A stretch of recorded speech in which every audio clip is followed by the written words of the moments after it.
Hello, welcome to another live episode of the Euro 2020 show. We're going to be discussing all things Euro 2020. Joining me again this evening is our resident German expert, Mark Roland Broadhurst. So thank you, Mark, for joining us this evening.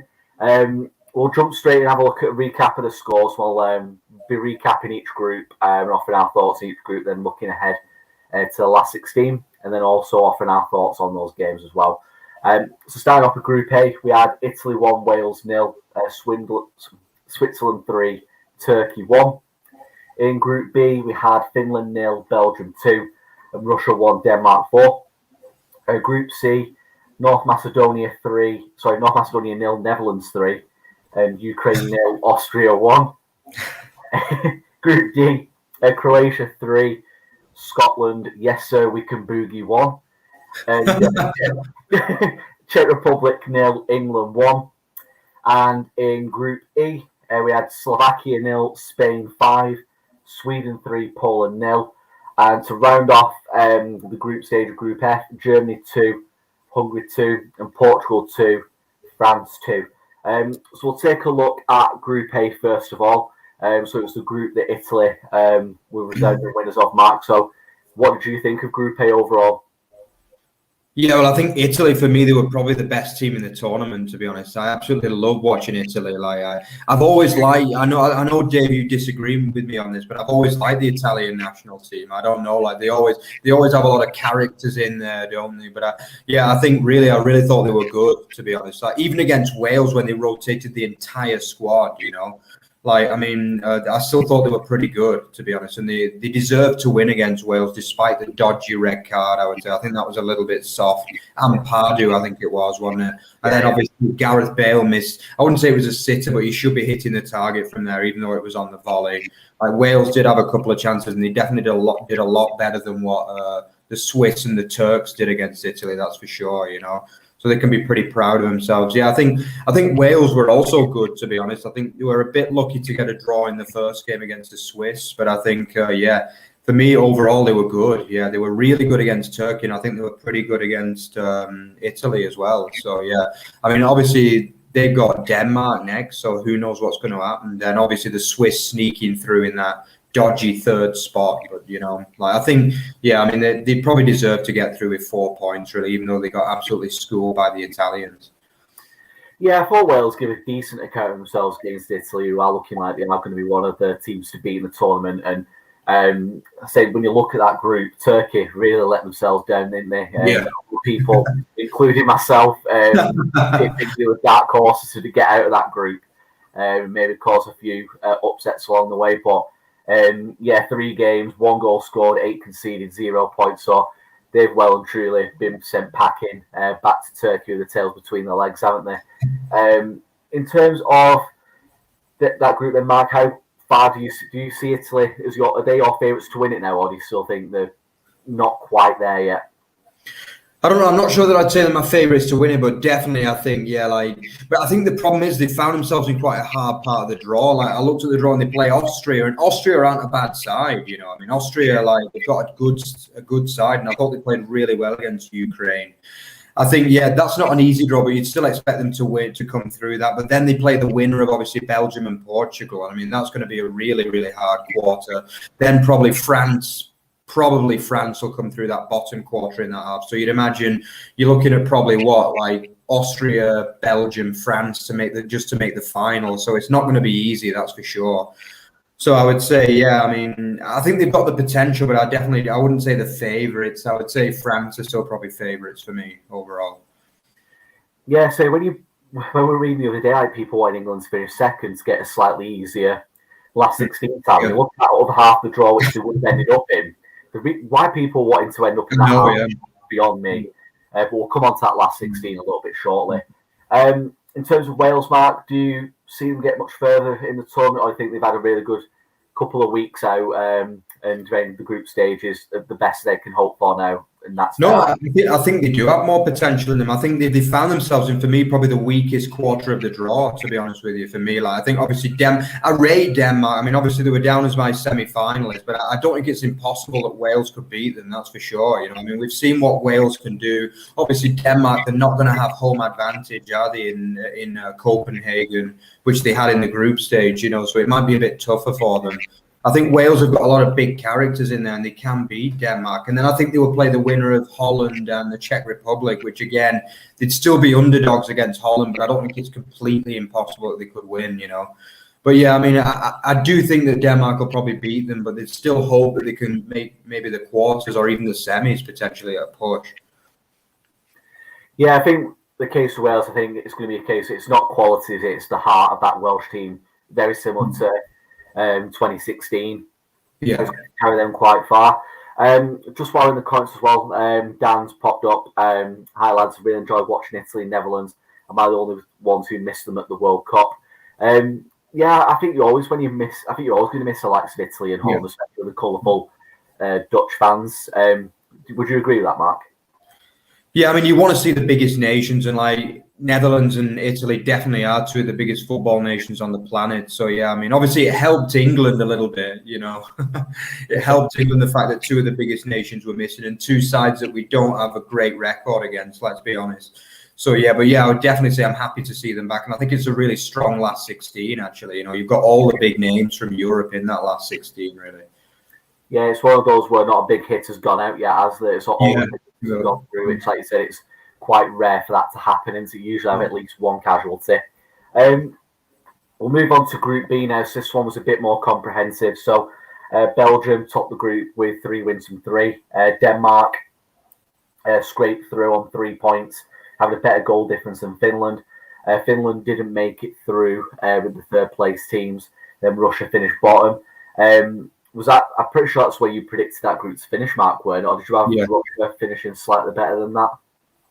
No, I think I was umming and ahhing over who was going to top the group. I think, to be honest, Denmark, like 3 points was unlucky for them. Like, obviously, what happened with Eriksson, let's be honest, they would have beaten Finland in that first game if it wasn't for that. I mean, they were dominating the game until, obviously, the tragedy that happened, you know. Then even against Belgium, they could easily got a point, you know. So I think, yeah, for me, I think Denmark were really good, even though they only got 3 points. You know, I thought all three, especially against Belgium and Russia, they were really, really good. So,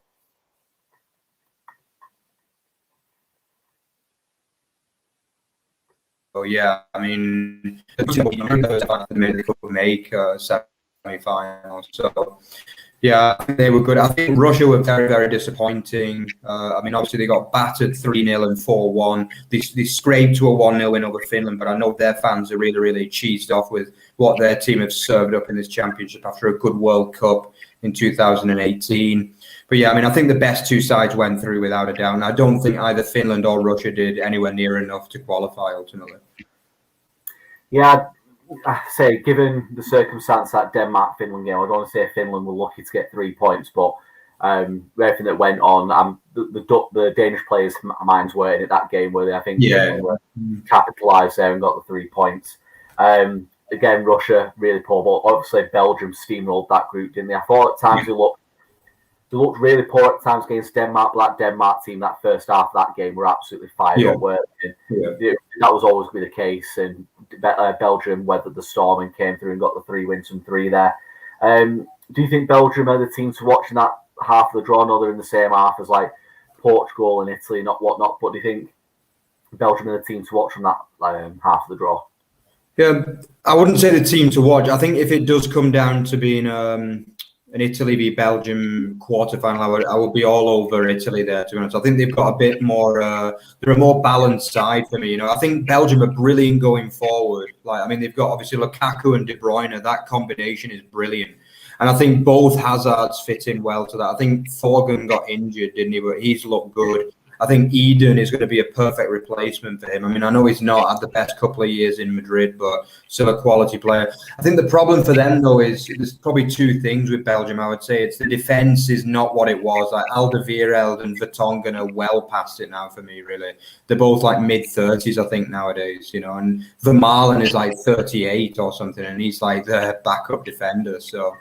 Then I would say, yeah, the other thing is maybe a lack of mentality as well. You know, I mean, the kind of sometimes I think they've got that small country mentality, really. You know, that they don't want to they can't make that big break and get to a major final despite having such a good team, I would say.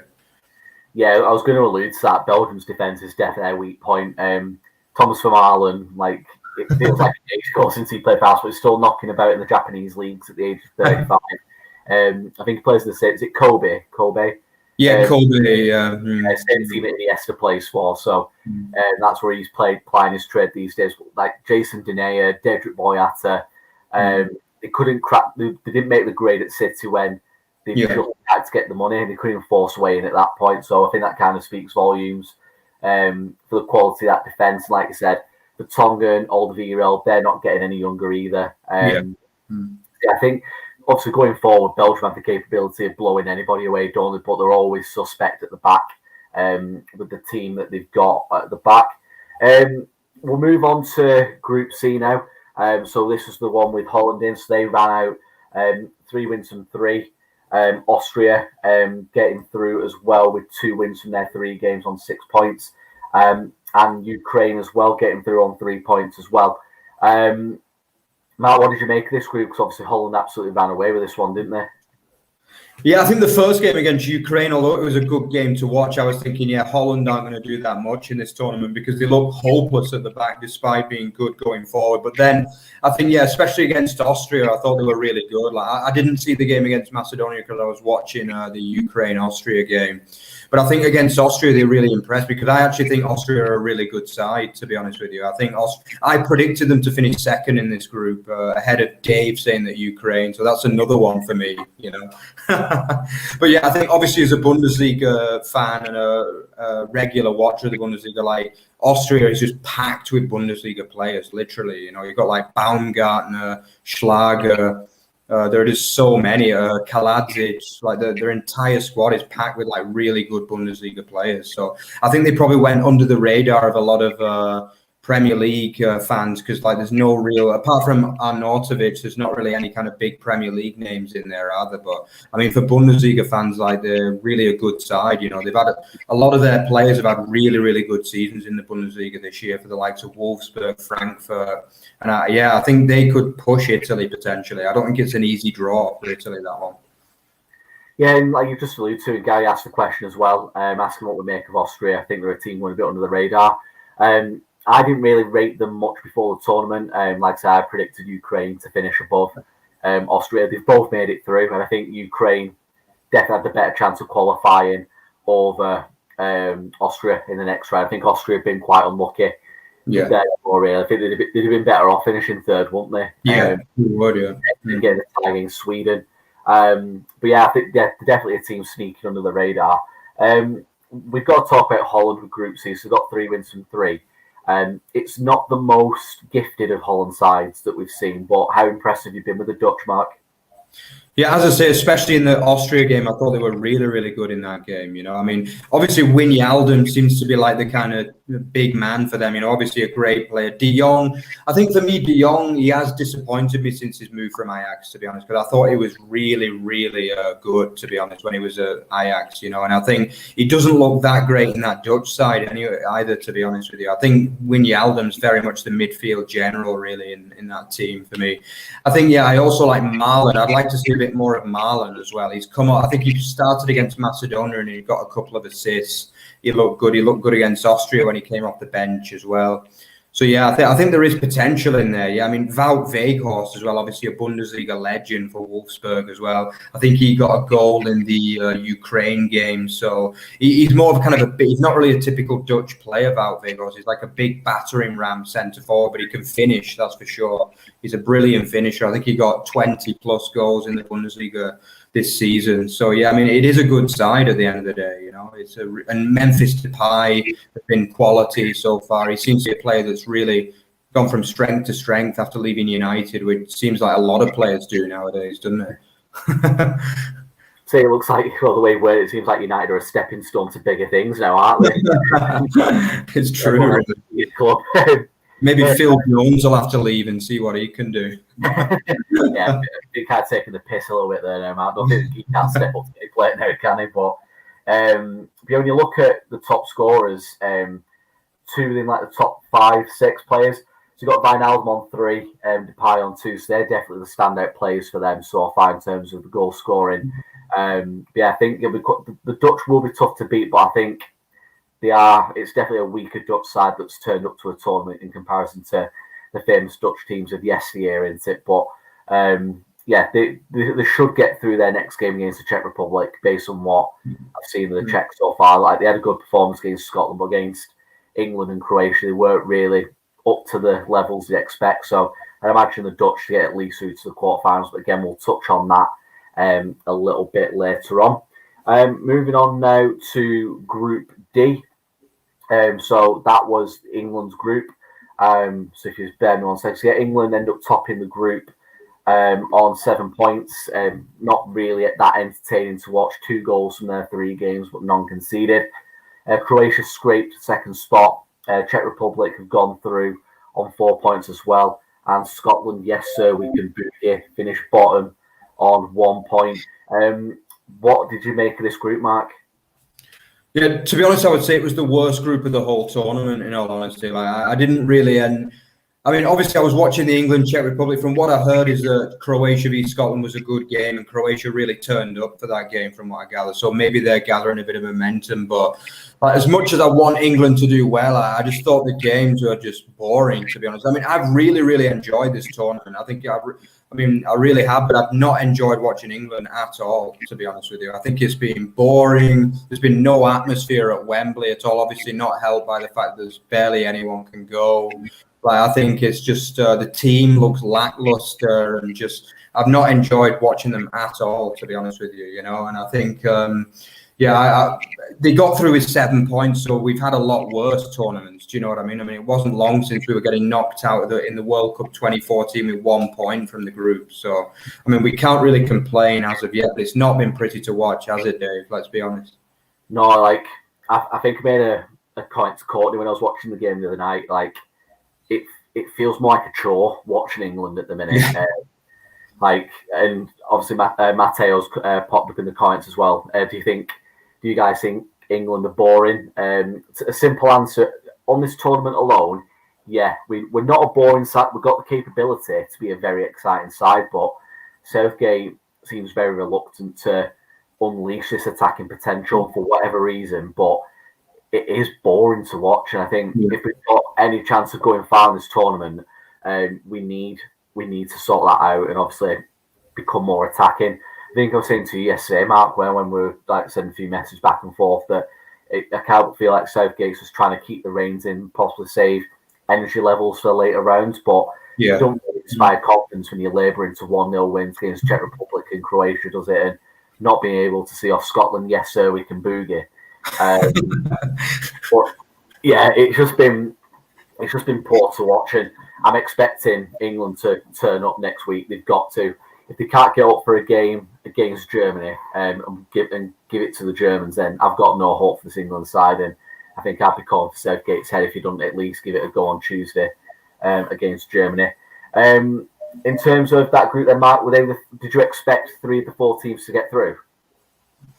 To be honest, no. I think I predicted only 2 teams, but I did get the top 2. I did think that Croatia would still get the second spot. I thought Scotland would win a game, to be honest with you. I thought they would, but I think obviously despite the brilliance against England, they were well beaten by the Czechs and the Croatians at the end of the day. You know, I guess it comes down to the fact that it was the World Cup final, which a lot of people were predicting really from Scotland. You know, I mean, obviously they had the Hampden Park crowd behind them against Croatia and the Czechs, and they were well beaten in both games. So yeah, I mean, I think, Croatia, they could give Spain a game, I think, actually. I mean, that's quite an evenly matched tie for me. I think, obviously, the Croatians, I think they were poor in the first two games, but they did look a lot better against Scotland. So maybe that's going to give them a bit of momentum. They are very good in tournament play, aren't they? They're hard to beat. They know how to win a penalty shootout as well, that's for sure. So, I think Spain have got a hard draw there, really, considering. Yeah, it's one of my picks for like the standout tie of the last 16. Again, we'll come to the last 16 later on in the show. We'll go for them in a bit more detail. We'll move on to Group E now. Sweden pulling off. I'd probably say this is the shock of the tournament. Sweden topping this group, unbeaten, 7 points. Spain finally turned up, didn't they, against Slovakia to go through in second, and Slovakia missed out on a third place qualification spot after their drubbing against Spain, and Poland disappointed a lot of people and finishing bottom of the group on 1 point. Did you enjoy this group, Max? I think this was one of the ones that I think it's probably the biggest shock of the tournament, when it's Sweden topping it, Poland being so poor. What do you think of it? Yeah, I definitely thought the third round of matches was really entertaining, to be honest. Yeah, I mean, that was a great day of football yesterday in general, wasn't it? But I think, Spain, obviously, Morata missing the penalty, didn't he? And you're thinking, oh, God, Spain are going to be, they're going to struggle to win this. Then I think they had about 20 minutes where they didn't create much. And then, obviously, the big moment was Dubravka, wasn't it? I mean, what is he doing? I think, obviously, he was missighted by the sun. It was a sunny day in Sevilla, I think, and it was... But it's a horrible mistake. It's the clanger of the tournament so far, let's be honest, isn't it? And I mean, obviously, after that, Spain played really well, I thought, I know, Dave, I think I sent you a message and said Spain are back, Dave, and you disagreed with me because you thought it was more a case of Slovakia being poor rather than Spain being good. But I think if you look at some of the goals, I think they did score a few good goals, especially in the second half. And I think there were signs that the Spanish were just starting to get a bit more confidence together, I think.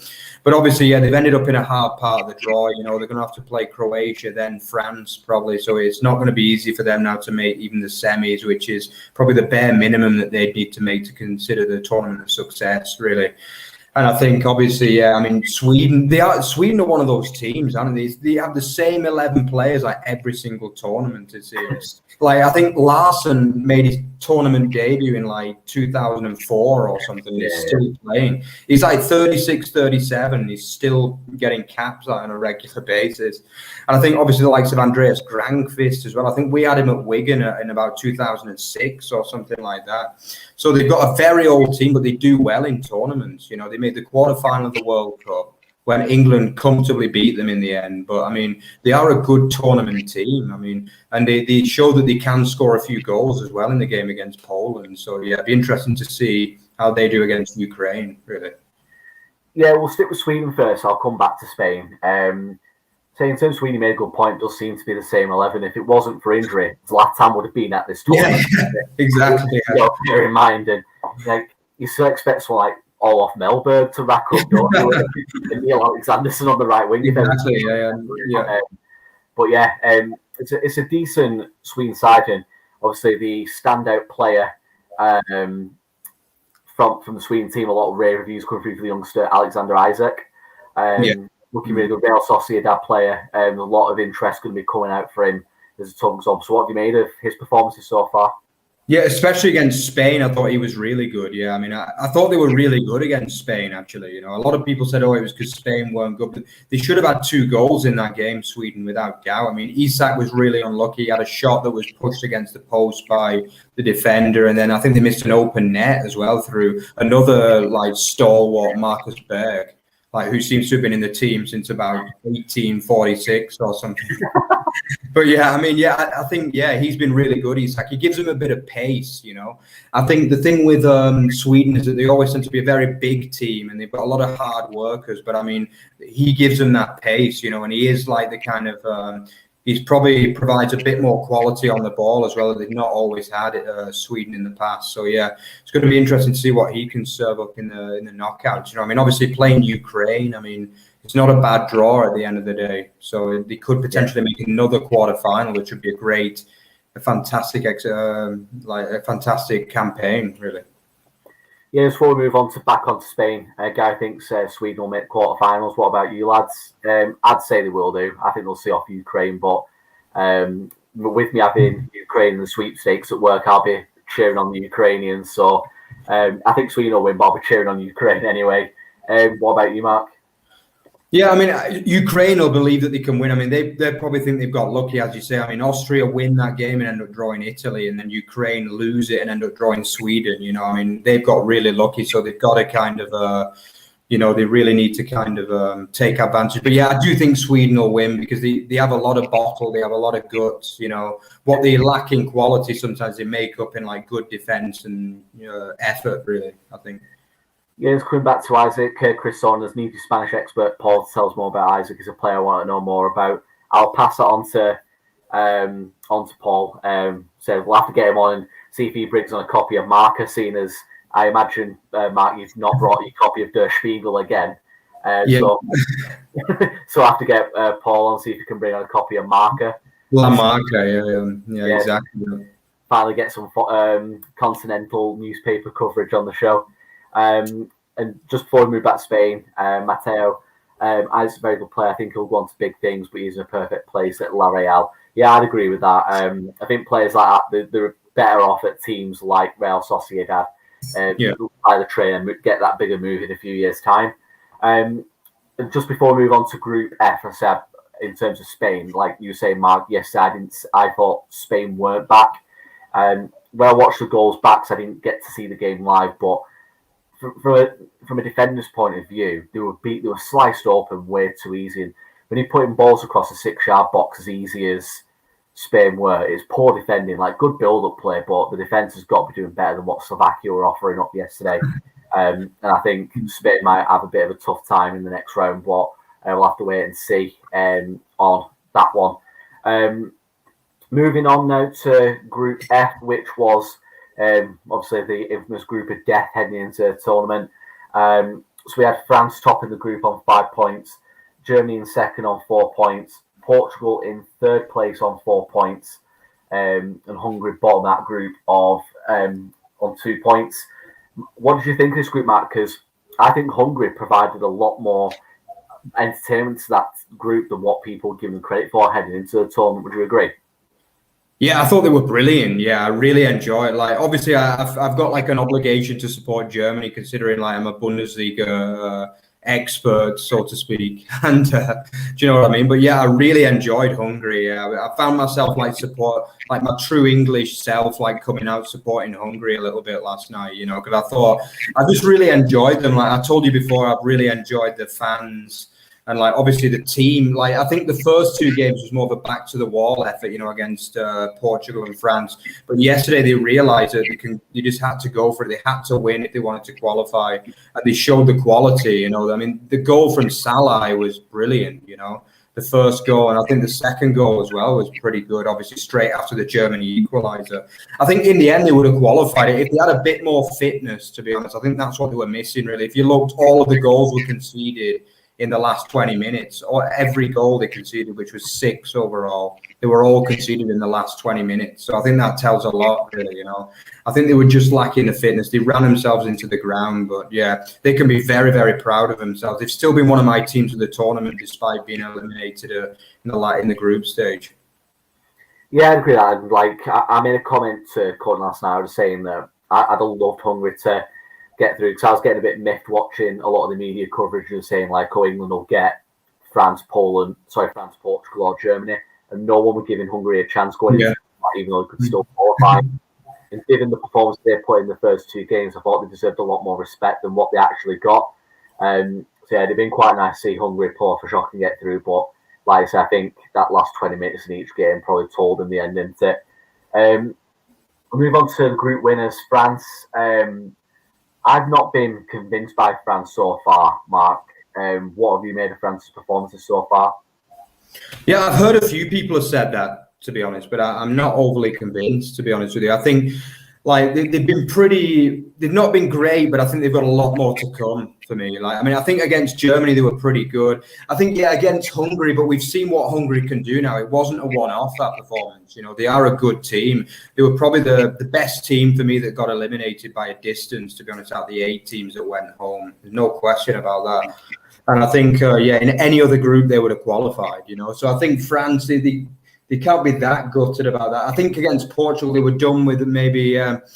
Obviously 2 penalties going against them. I think there were a few soft. I didn't watch that game because I was watching the Germany game, but I think from the highlights that I saw, there were a couple of slightly soft decisions in there.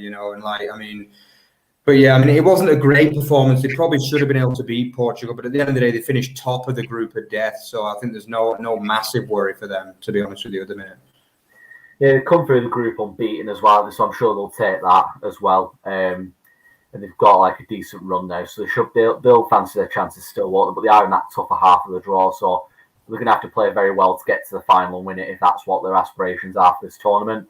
We'll move on to Germany now, then finishing second in the group. I had a couple of questions, Quinn, about Germany, so I'll let you take these, Mark. So one from Dan Green. Can Mark tell us a bit about the mood it's been like in Germany, because the team hasn't been convincing for me. And Matteo, the German fans think... Yeah. Well, regarding the first question, I would say, they're not overly impressed. No, a lot of them admitted that they were lucky last night. Yeah, a lot of people said that Hungary were the better side. I would agree with them as well. I think they were the better side. If you look at the overall performance, they were better. I think they were absolutely buzzing after the Portugal game. Yeah, I think at that point, Matteo, they thought it was coming home, literally. So, but I think. After this Hungary game, I think a lot of people have got mixed feelings, really. But I think a lot of them, I was getting teased quite a lot at work today about the fact that, the Germans are very happy about the fact they've drawn England, because they know, like the English fans know what happens when we play Germany. We always lose, usually on penalties. But the Germans have the opposite feeling, they always feel as though they'll win against England. So, there's still that rivalry, the Germans consider the English team as a big rival. So, I'm really looking forward to this match. But I wouldn't say the Germans are overly impressed with the team, but I think they've got confidence. They've definitely got the confidence that they'll beat England in the last 16. Yeah, I think that also we'll move on to, we're going to be talking about Germany and England in a lot more detail when we get to the last 16. So we'll save our thoughts that bit. But I think the German media perspective, like you say, Mark, I think obviously it was right to have a bit of a mixed perspective about what's happened in the group stage. Fantastic performances. Fantastic performance against Portugal. A bit lackluster against France and Hungary, but they'll still fancy a chance of beating England given the record they've got against us. Yeah. We'll take a look at Portugal because they've got through as well. They've got a really tough draw against Belgium. Again, we'll come on to that shortly, but they've got through in third place and the greatest of all time, Cristiano Ronaldo. So I don't think Paul's watching, so I don't think I'm going to get a bite out of him. But the GOAT Cristiano Ronaldo banging a two from the penalty spot last night to extend his lead as the tournament's top goal scorer. What have you made of Portugal in the group stage, Matt? Because apart from the Germany performance, I thought they were good against Hungary for the most part, and last night again really good in large spells. But that Germany performance does raise question marks about Portugal going deeper into the tournament, doesn't it? Yeah, I think every team in this group really was pretty strange. They were very up and down, and I would say the same for Portugal. I really thought that France had beat them yesterday, but I think it's a morale boosting point for them, I think, and it'll show them that, they can still compete against the better teams in the tournament. The draw's not been kind to them, obviously they got Belgium next.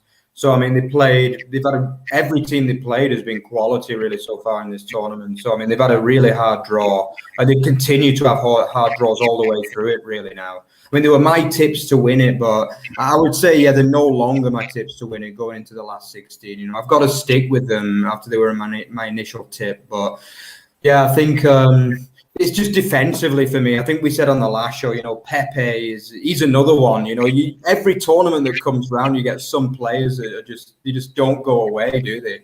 And Pepe is another one. I think that he'll still be playing in the USA World Cup in 2028 or 2026.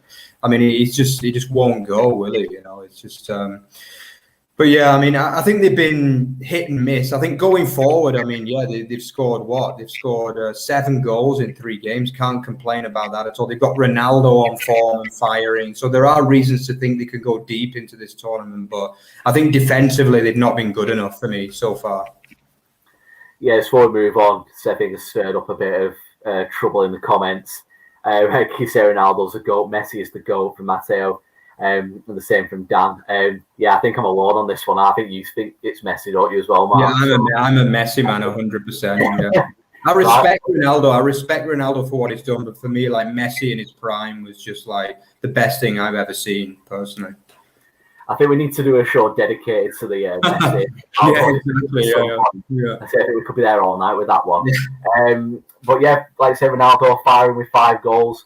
But yeah, the defence is the concern. I think if there was somebody better to partner Ruben Diaz, he would be playing ahead of Pepe. But Pepe is solid enough. But I think they need someone better to partner Ruben Diaz for challenging major tournaments moving forward.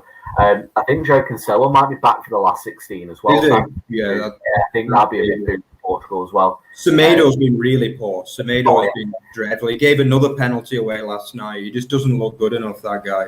To be fair, I thought that penalty that Semedo gave away on Mbappe, one, I think it was borderline whether it was in the area or not, and two, it was one of the softest penalties I've ever seen. Mbappe went down like he'd been shot from the back of the stands. So, but yeah, Nelson Semedo for me, he's another player who's just getting by purely on pace. Yeah, take the pace away from him. What has he got? And he's another one of those players that I think he's got a reputation because he's half decent to use on FIFA. You know what these FIFA fanboys are like? They build up a player's reputation and turn up to these tournaments to the crap. So that's my personal opinion on it anyway. But yeah, just before moving to that, so Gary, surely Wolves have a Portuguese centre back to partner Diaz.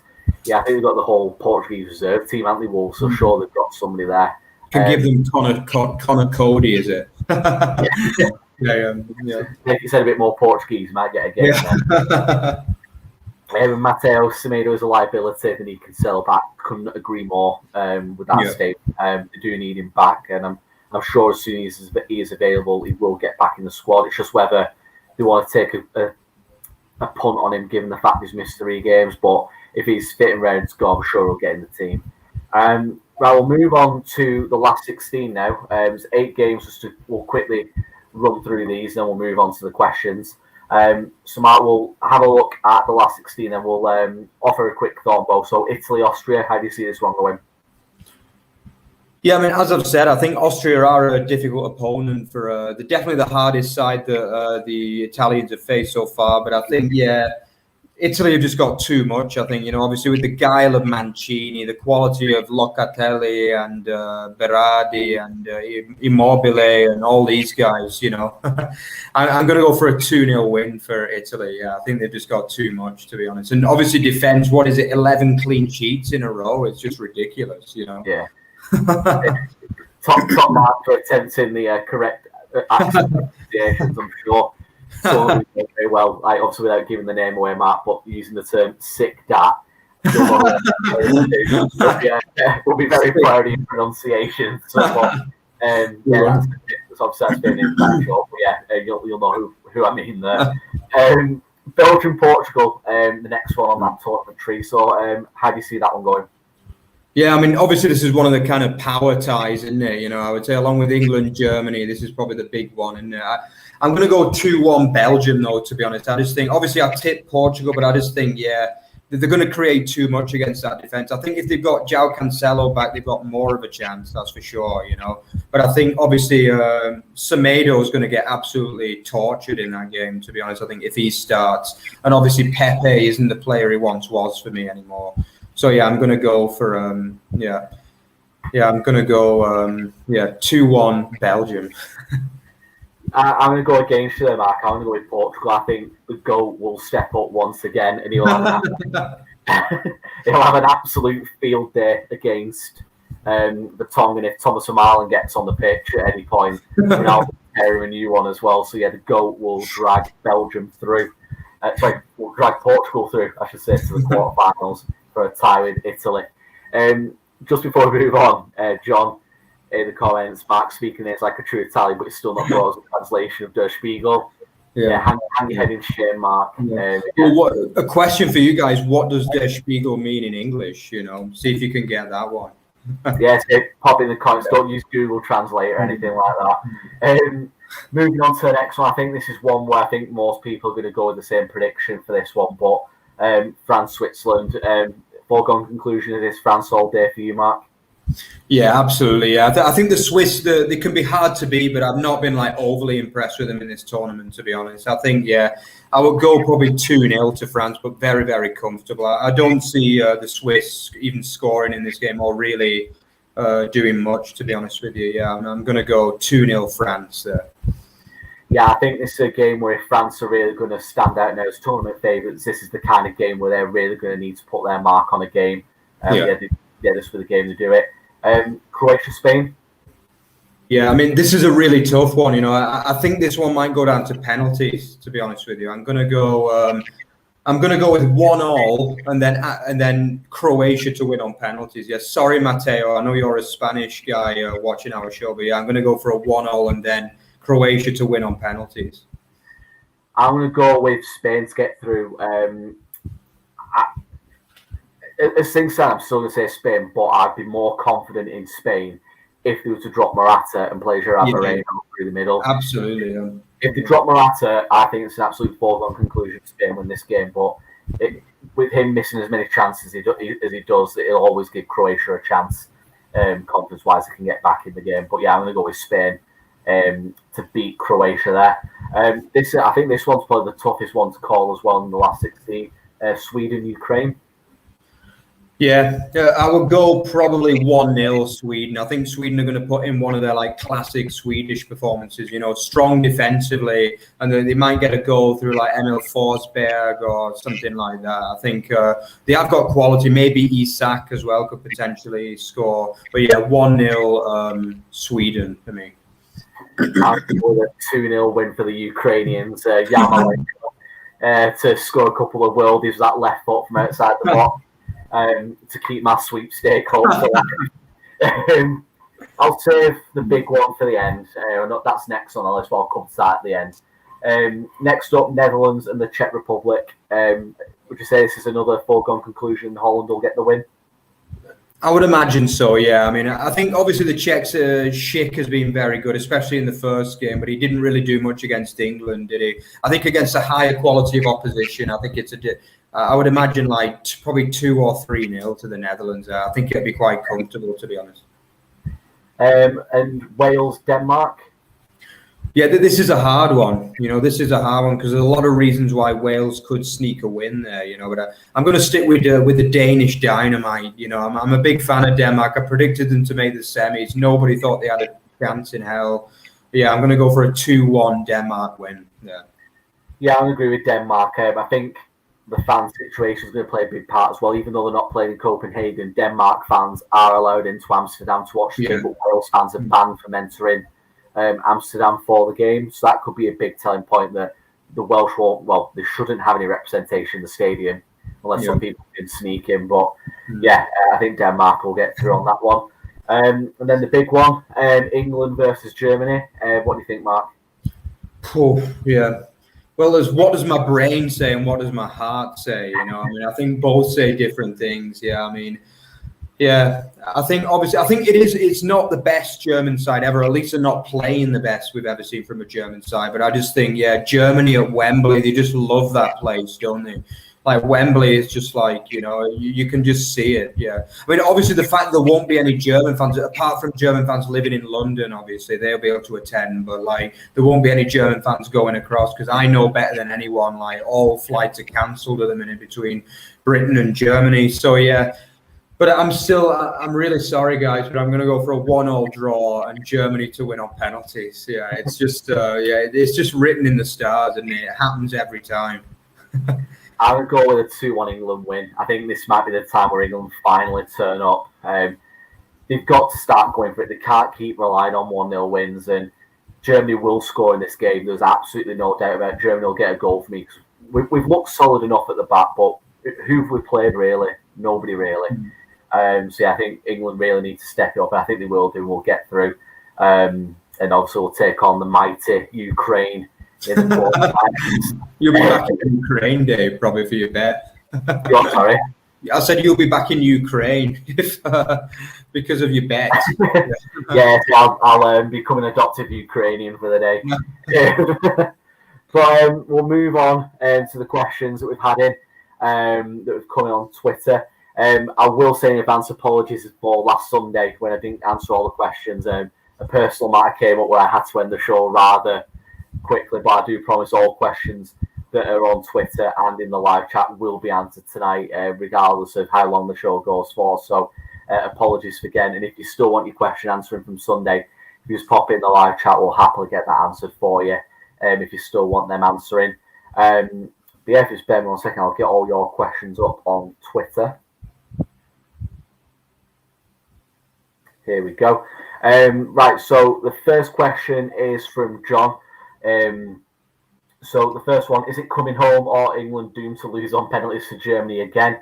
And do you think there will be a mentality issue for England, given previous knockout games against Germany, for example? With Southgate, do you think for him it'll be personal, given all the talk of 96 and missing that penalty? So what do you think of that one, Mark? Well, obviously, I tipped Germany to win on penalties. So, yeah, I think my answer is pretty clear there. Yeah, but I think, I mean, obviously, there's so much kind of drama building up to this one. I mean, whenever it's England v Germany, there always is. I mean, England have had so many bad experiences against Germany, over the years. I think we haven't played them in the knockouts since World Cup 2010, though, when the famous Lampard goal that was like a metre over the line wasn't given. Yeah. I mean, it always seems to go wrong for England against the Germans, but yeah, I do hope that it can change. I really do. I mean, I will be back in England all the way, but I mean, whether it can, I mean, yeah. The problem is with England, I've always worried about whether England can beat the big teams in the knockouts. I mean, I don't know about you, Dave, but I can't remember when it happened, when England beat like a real big hitter in the knockouts, And like, I'm talking like your Spains, your Germanys, your Portugals, your Italys, your Brazils, Argentina. Yeah. I just don't ever remember it happening, So that's my worry, basically. Yeah, so I think the last time we beat a nation of note was probably Spain. Was that always Spain in the group? Was it Spain or Holland that would be in the knockouts at Euro 96? Yeah, I think Holland in it, but that was the last time. It was a long time ago. Exactly. That's 25 years ago. But at least with us playing Germany, it gives ITV and BBC the opportunity to mention Euro 96 because they've not really done that so far, have they? But yeah, if I have to, as good as the goal was, if I have to see that Gaza goal against Scotland one more time, I'm gonna flip my shit. But I'm sick of seeing Euro 96 highlights. Every time England are on, it always gets mentioned, and I'm sure over the next week or so, the Southgate missed penalty against Germany will get mentioned quite a bit. I don't think personally it's going to affect Southgate's preparation for the game. I think he'll treat it like any other, and I think he's got a strong enough mentality and character to, without sounding like Brendan Rodgers talking about mentality and character, but I think he's good enough to get out of his head, and it won't affect his preparations for this game at all. Next question from Chris Saunders. If England get past Germany, it looks like a pretty easy route considering the other team in the brackets. So if we get past them, can we start to get excited? Would you agree with that, Mark? Well, yeah, I definitely think we'd be big favourites against Sweden or Ukraine. I mean, obviously we breezed Sweden aside in the World Cup. I mean, I couldn't believe what I was watching in that game because I thought, England don't do anything easy, but that day they really did do it easy. It was extremely easy, I would say. So, yeah, I mean, we'd be big favourites. And to be honest, I think the same against Ukraine, I mean, the semis will probably be against Denmark or Holland. I don't think either of those sides can be classified as easy, to be honest with you. I mean, especially the Dutch, another side that have got a good record against us really down the years, So, yeah, I mean, I would say, I would agree with you that we should definitely beat the Swedes or the Ukrainians. But the semis, it's a whole different level. I mean, we've not been in a final in our lifetime, Dave. I think in anyone's lifetime that's watching this today, So, I mean, we've not been in a final since '66. So, I mean, obviously, we know it's not easy for England teams to make finals. So, yeah, I think if we can get past Germany, I don't want to be like one of those England fans that gets carried away. But I think if we can get past Germany, I would say we are the favourites in that half of the draw to get to the final. Given the fact that the semi-final would be, the quarter-final isn't at Wembley, is it? No, the quarters in. I think it'd be. I don't know where it is, but that's the only game we play outside of Wembley, basically. Yeah, and I think given that the semi-final, if we were to get there, will be at Wembley, gives a huge advantage. There'll be 60,000 England fans in there. Well, mostly England fans, I'd imagine.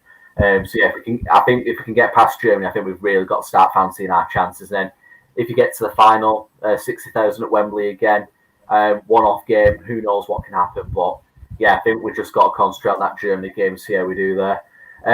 Second question from Chris. Now the groups are settled, do you think the best of the third place teams coming through has been a good addition? I'll kick off that by just simply saying no. It's like it's easier to get through than it is to be eliminated now. 16 teams out of 24 going through to a second round. I don't think it makes for competitive football. I think the third round of games kind of demonstrated that. Like a lot of teams went into that third game resting players, and it just felt like some of the games were dead rubber. Even though they didn't end up panning out like that, it just felt like teams were being able to rest players for that third game, knowing the worst they'd get through even in third place. But yeah, that's my opinion. What do you think, Mark? Yeah, I'm not really a fan of it overall. I think we mentioned it on the show I did with Rory. I mean, I think, the kind of conclusion was that, we're not fans of it, but at the end of the day, it does give other teams a chance. I mean, obviously, look at Ukraine. They've only taken 3 points against Macedonia. Do you know what I mean? And now they find themselves with Sweden in the last 16, which is a very winnable tie.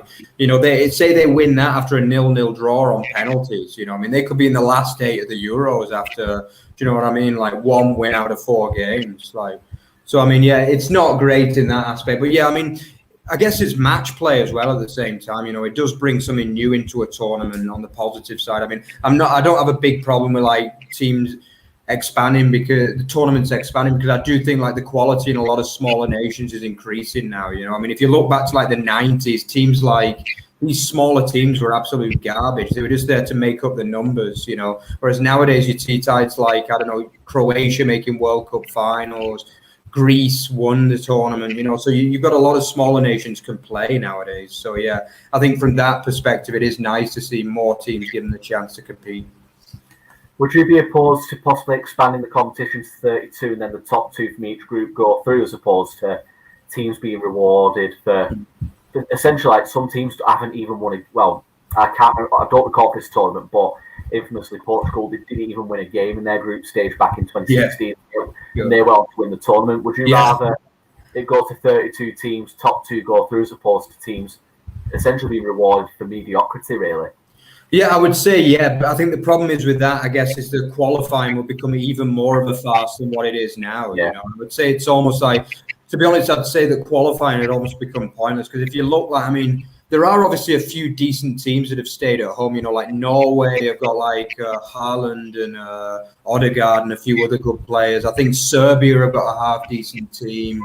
Who else though from that haven't qualified? You know, I think all of the, you know, you'd be looking at some teams like the likes of Albania and, you know, like Bosnia qualifying, and I'm not sure that really helps long term. But we've seen that the likes of Finland and Macedonia can compete at this level, you know. So maybe it is the best way to go, like to bring 32 teams in for the next one. It could be. Yes.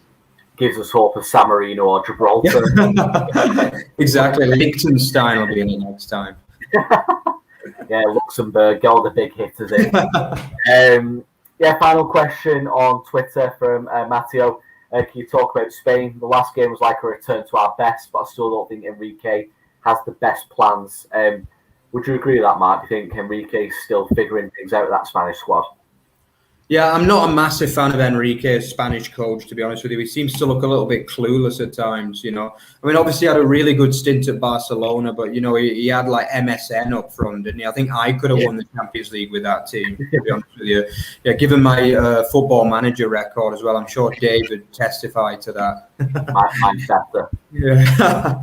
But I would say I just don't. The main thing is I just don't understand why he keeps sticking with the good old Morata. I think it was a good change to bring in Busquets back for Rodri. Like, to be honest, Rodri is one of those players that even in Man City, like, he never really massively impressed me. Like, I think Paul might disagree with me on that, and he might think I'm being like completely ignorant towards one of the Man City's players. But I've never been a massive fan of Rodri, to be honest. I think Busquets still, he looked better in that midfield to me than what Rodri did in the second game anyway.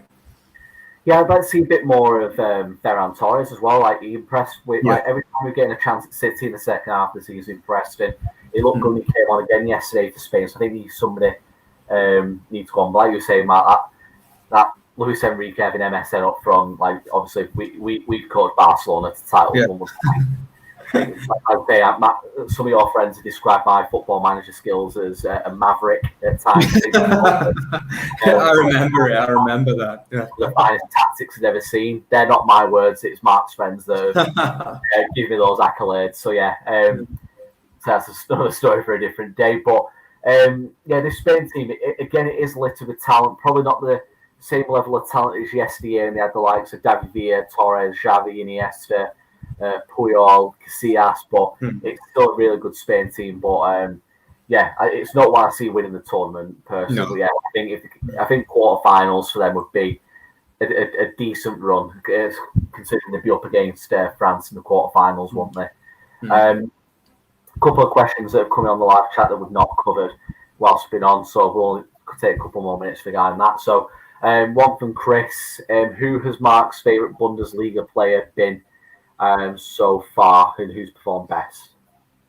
Yeah, I mean, I would say, like, obviously you've got the classic ones, like I think Kimmich has been good. I think, but I would say that overall, I would say probably Baumgartner from Austria has been really good. The Hoffenheimer winger, I thought he was absolutely brilliant before he went off injured against Ukraine. I've really enjoyed Schlager's performances as well for Austria. Obviously, Patrick Schick has got to get a mention after that. Probably the best individual performance of the tournament so far, I would say, with against Scotland. I mean, that was just amazing, wasn't it? So, yeah, but I would say, especially some of the Austrian guys. Hinteregger has been very good as well. The centre half from Frankfurt, I've enjoyed his performances. Yeah, some of the Austrian guys have got to get a big shout out for me, definitely. Yeah, I agree for the most part of that. What you're saying, Mark, as well. I saw something on a very similar question on Twitter earlier today about that the Bundesliga's best player, and someone put Guzans, but I think people oblivious to the fact he plays in Serie A. Yeah, exactly. Yeah. So I think that's pretty much all the questions covered. I think we've gone through quite a lot of them whilst we've been on. Let us double check. I've not missed any. Nope. So that pretty much wraps everything up for this show. One thing we were meant to do on Sunday, but obviously because I had to wrap the show quite quickly, was announce the competition winners that we had for the Euro 2020 sticker book. So we'll say the draw's done at random, and Josh Lane and Tom Sleeman, who both entered, have both won sticker books. So if you are watching, drop us a direct message. If we don't hear off you, we'll DM you as well to get them arranged, being sent out to you as well. Congrats, guys, for winning them. But yeah, that is everything for this week. We'll be back again next Thursday once everything has wrapped up with the last 16 to run through the last 16 ties and also look ahead to the quarterfinals. And hopefully we'll be celebrating an England victory, all being well. But yeah, that's everything. But just before we go, the usual closure of the show. So as always, we've got the website for all the written content. We've got the morning roundups going out every single day. These videos are being put onto the website as well. So make sure you check out all the Euro 2020 content, and also make sure you check out everything else while you're on there. Also make sure you follow us at Over the Bar FB.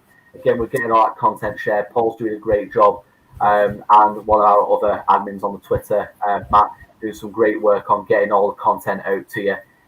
As the games are live, do some great polls and fantastic insights into the games. So make sure you check that out and give us a follow.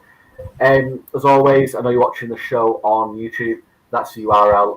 If you want to give us a subscribe on there, we would really appreciate that, subscribing. If you click that notification icon, you'll get notifications whenever we go live with the show. But that is everything for tonight. Thank you, Matt, for joining me, and thank you to everyone who's watching, offered your questions and comments in the live chat. It's been a really good show again. And thank you for watching us, and we'll see you all very, very soon.